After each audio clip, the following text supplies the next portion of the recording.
Isang lungsod na nababalutan ng lihim. Isang pag-ibig na pinagbabawal. Isang tunggalian na walang katapusan. Ito ang kwento ni Romeo at Juliet. Handa na ba kayong sumabak sa isang mundong pag-ibig, paghihiganti at trahedya? Isang kwento na mag-iiwan sa inyo ng tanong, ano kaya ang mangyayari?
Parating na si Prinsipe Escalus. Tama na, madala kayo sa katahimikan ng aking bayan. Ito kayo ng mga sibilyan. Kapag nakarinig ako muli ng away mula sa Montague at Capulet, siguraduhin kong pagkukulong ang may salang habang buhay. Pagsialis na kayo. Lumahalan, mukhang nag-alala ka. Alberto, nag-alala ako sa mga idwaan ng mga pamilyang ito. Inisip ko kung ano ang mangyayari sa sunod na henerasyon. Malaki ang mga Montagues, di ba Alberto? Oo, si Romeo pangalan. Ang mga Capulets, May anak silang babae. Ang pangalan niya ay Juliet. Romeo at Juliet. Romeo, nandyan ka pala. Ang umaga pa kita hinahanap. Umaga pa rin ba? Umaga pa rin. Ganito lagi kahaba ang umaga ngayon. Mas mahaba pa ang malulungkot na oras. Ano nagpapalungkot sa iyo? Ito ba yung tula ng pag-ibig na sinusulat mo? Tuwan ka na ba? Sino? Sigurado naman ako may pangalan siya. Roselyn, ngunit hindi niya ako mahal. Nangako na siya magpapakasal na sa iba at hindi niya kasalanan niyo. Huwag natin pilitin ng isang tao na mahalin ka. Kung hindi na iintindihan ni Rosalie na pag-ibig mo sa kanya, kalimutan mo na siya, kaibigan. Kawalan na yun. Ito, Benvolio, sabihin mo sa akin kung paano makakalimot Saan si Padre Lawrence? sa silid kasalan. Diyos ko, kay pinagdasal ko ang Menona. Inayin ang hidwaan ang mga Montague at Capulet ang buong bayan nito. Tulungan mo silang makita sa kabila ng galit. Pinagdasal ko ang Menona. Inayin ang hidwaan ang mga Montague at Capulet. Inayin ang hidwaan ang bayan nito. Tulungan mo silang makita sa kabila ng galit.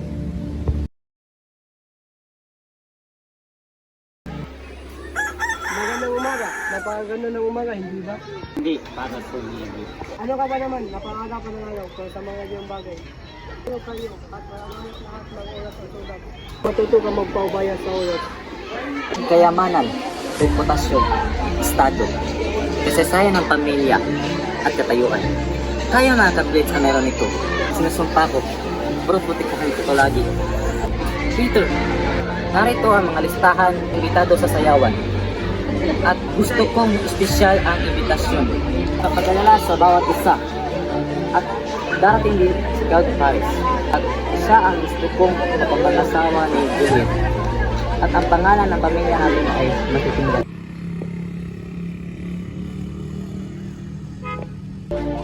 Kumusta kayong dalawa? Magandang araw, di ba? Iniisip mo pa rin ba si Rosaline? Tama ba, aking Romeo? Ibig ang pinakamagandang emosyon sa mundo. Kung ito ay nagpapalungkot sa iyo, tanungin mo ang sarili mo, pag-ibig ba talaga ito?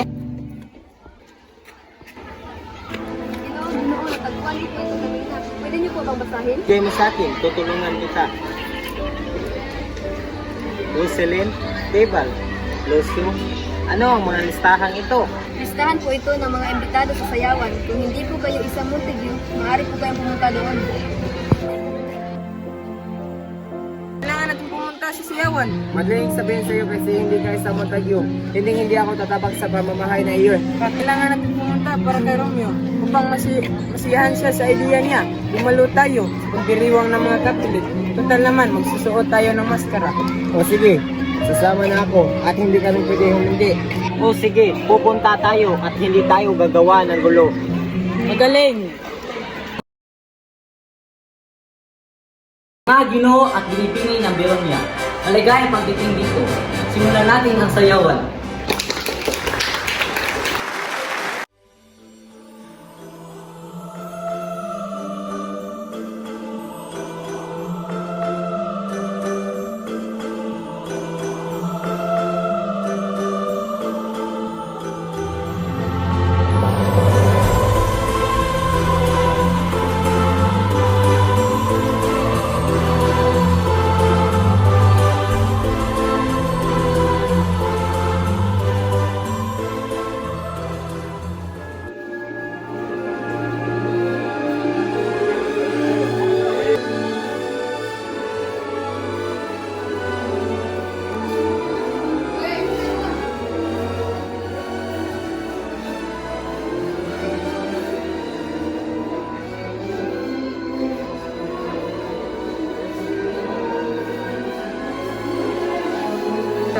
Ikaw, pinagamangan ng babae pero mahal mo sa kayo.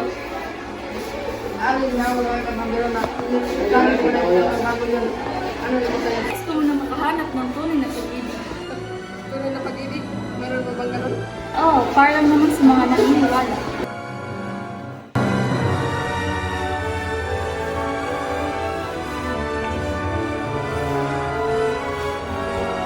Kung ito'y lakas sa pagbito ng aking puso, sadyang nakalimot labang ito. Hindi ka ba mamamatay kung ito ay yan? Walang taong makatiis sa ganda mo. Maaari ba kitang sa'yo? Oo, sige ba? Sino ka nga ulit? Ako yung Peregrino na sumasamba sa banal na lugar. Ang paghalik sa iyo ang makakaalis sa kasalanan ko. Nagbobola ka lang. Seryoso ako.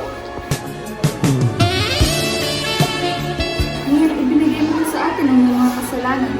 Patawarin mo ako at aking babawin.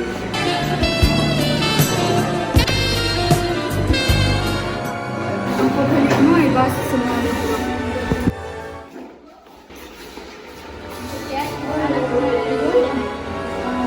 Juliet, hinahanap ko na ni Lady Capulet. Juliet, napakagandang pangalan. Ngunit bakit siya hinahanap ni Lady Capulet? Dahil siya ang kanyang ina. Umiibig ako sa San Capulet. Cheers! Alamin mo kasi na ang lalaking yun. Yung nakasaya ko kanina. Kung kasana siya sa iba, mas mabuti pang mamatay na lamang. Bakit nais pa ng puso ng tumakbo papunta sa kanya? Ito na ba ang tinatawag na tunay na pag-ibig? Dad, sinasabi na sa akin ni Tebal kung sinong walang galang na lalaki na iyon. Ang pangalan niya ay si Romeo at isa siyang Montague. Hindi! Ang tanging kong mahalin nagmula sa kaaway. Huli na ang lahat ngayon. Hindi ko na nararamdaman ang pagtibok ng puso ko. Paano lumisan ang Julius, muntik na tayo mapatay ganyan. Patay na ako. Patay na patay. Alam ko na kung ano ang tunay na pag-ibig. At saan ka naman pupunta? Kapausapin ko ang naghanap ko. Alam mo ba ang ginagawa mo? Nahihibang ka na ba?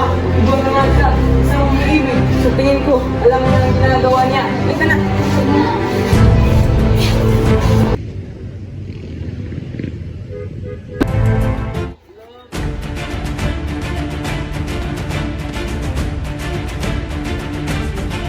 Oh, Romeo, sumasakit ang puso ko. Pamuntagiw, ano bang meron sa isang pangalan? Pag tinawag natin ang rasa sa isang pangalan, ang amoy nito ay matamis. Kung ang pinagkaiba natin, hindi mo alam na isa akong Capulet. Ngunit wala lang akong pakialam, oh Romeo, kahit isang beses lang. Tanggapin mo ang aking pag-ibig at iwan ko ang pagiging Capulet. Magiging ano ako kahit anong gusto mo. Bakit ka umalis? Naghalikan tayo at nais mong magkasama. Oo, umalis ako. Pero hindi ko mapigilang bumalik. Ah, anong ginagawa mo dito? Baka papatayin ka nila. Tapos kung marinig na umamin ka sa akin, mahalaga pa ba mabuhay o mamatay? Ayaw mo bang mabuhay? Umalis ka na, makikita ka nila. Suot ko ang balabal ng gabi para itago ako sa kanila. Ayos lang kung makita nila ako dahil mas gusto kong mamatay sa galit nila kaysa mabubuhay na naghangad ng pag-ibig mo. Mahal mo ako? Juliet, isusumpa ako sa buwan. Nagbabago ang buwan, huwag kang sumpa sa kanya. Nino ako susumpa? Sa iyong tunay at mabuting sarili.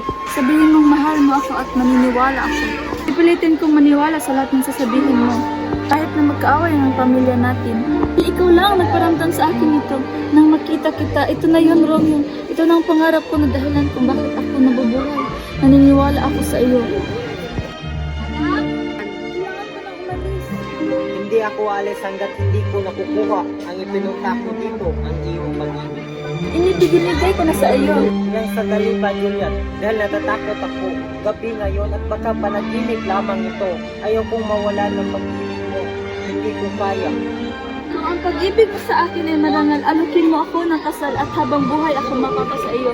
Sabihin mo kung kailan at ito gagawin. Pagkatapos ay ako ay darating. Ikasyam na umaga bukas sa silid ni Padre Lawrence. Darating ako roon. Ngayon, umalis ka na, madali. Magandang gabi, mahal ko. Gandang gabi, aking Romeo. Ano? Gusto mo mapakasal sa nag-isang anak ni Lord Capulet? Tama. Lalo ba ang tingin mo dito? Biglo, pinasok mo anak. Ano ang pag-ibig kung walang pangalan? Hindi ko inasahan na maintindihan niyo ako. Ang alam ko lang na kung hindi ko kakasal, hahanap ako ng paraan. Kahit ano, magkasama lang kami. Ngayon sa pag-ibig. Mercucio, tignan mo, nagpadala na ng sulat si Tibal para kay Romeo. Kaya si Romeo sa isang ngunit, labir din lamang si Romeo, hindi isang fighter. Samantalang si Tibalt ay prinsipe ng mga pusa, kaya na makapatay sa isang hampas lamang. Paano na yan ngayon? Tumating si Tibalt, haharapin niya ako, hindi si Romeo. Romeo, lumabas ka. Tingin mo, makapasok ka sa karian namin na hindi namin nalalaman. Siyempre, hindi. Ang bagay lang na lasagi ng mga kapilit ay ang pamangkin nila at ang ibigay nila. Ignacio, hindi ako nandito para sa'yo. Huwag mo ako subukan. Bakit? Natatakot kang matalo? Ano ka ba? Tibalt, lalaki sa lalaki. Tara ka na.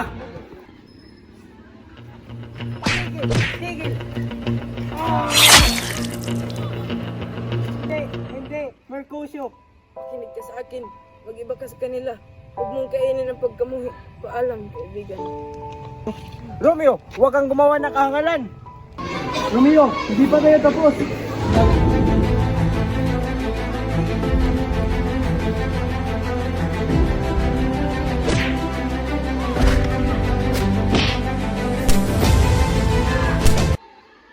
Romeo, anong nagawa mo? Sigurado ipapakulong ka nila. Anong nagawa ko?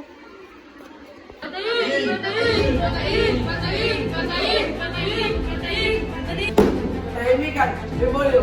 Sabihin mo kung anong nangyari. Pagkikilala ka. Hinahanap ni Tibal si Romeo. Galing na galing ito. Doon ay nag-away sila ni Mercucio. Pagdating ni Romeo, sinubukan niya itong pigilan. Ngunit pinatay ni Tibal si Mercucio.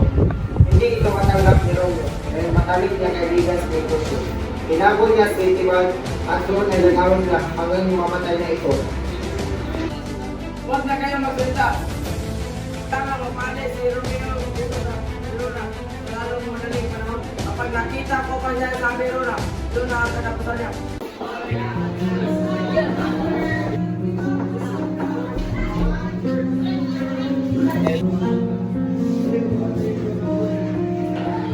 Nasaan na ang asawa niya o si Madam? Kumusta na aking Juliet? Kanina pa siya umiiyak. Ako ang dahilan kaya siya ay umiiyak. Nasaktan ko ang aking minamahal. Hindi na ako dapat mabuhay. Iyong asawa ay nagpapasalamat at buhay ka. At ipagkakait mo yun sa kanya, paano siya mabuhay?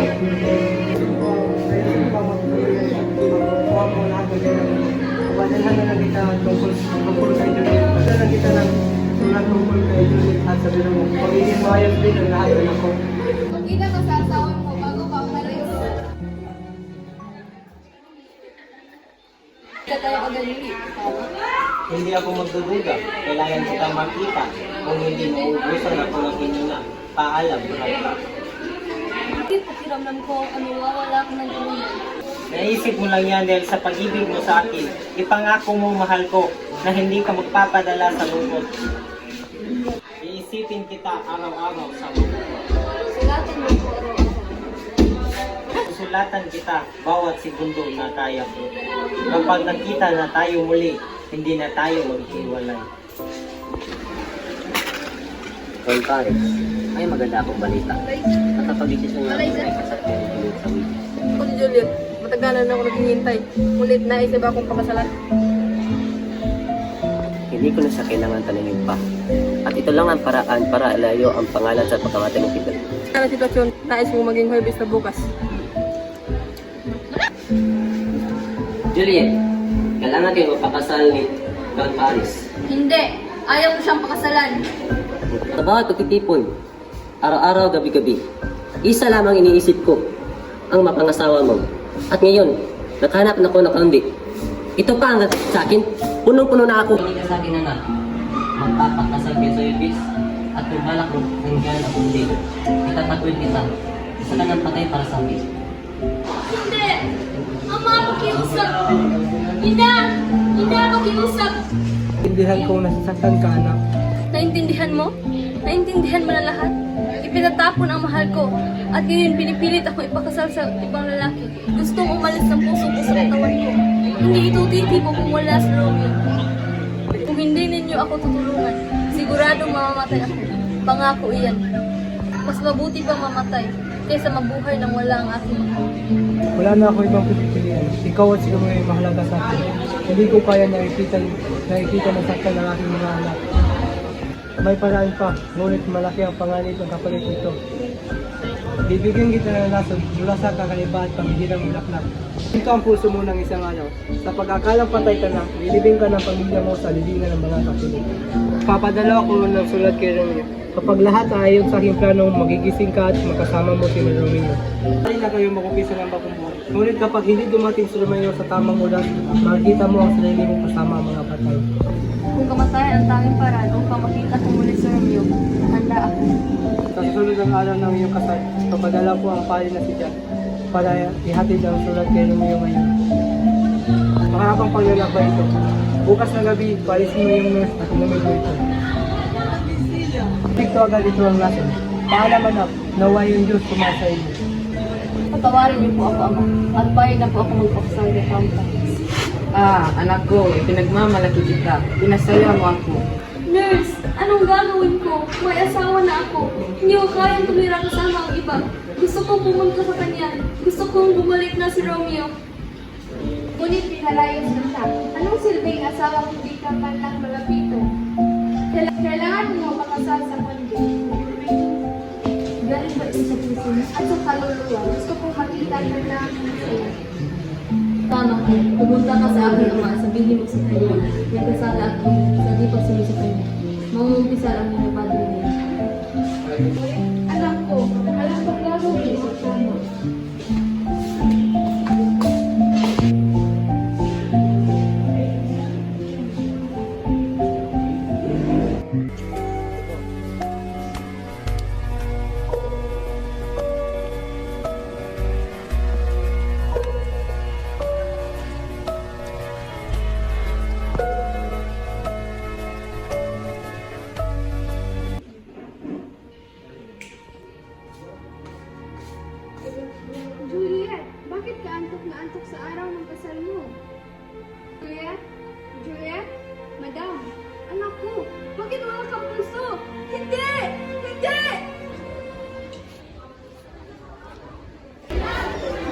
Bimbulyo, anong balitang dala mo?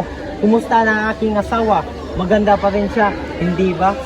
Bakit ka hindi sumasagot, Bimbulyo? Anong sasabihin ko? Oo, maganda pa rin siya. Kinaingitan siya ng lagi ng langit. Binawi na siya nito. Patay na ang iyong Juliet. Isa yung kasinungalingan. Sana nga, hindi totoo. Ngunit nakita mismo ng dalawang mata ko ang katawan niya. Hindi. Pinagtaksilan ako ng kaluluwa ko. Huminto ang puso niya habang ang puso ko ay tumitibok pa. Hindi! Romeo, iwan mo ako mag-isa. Ito ba ay kasibisa ng sinasabi?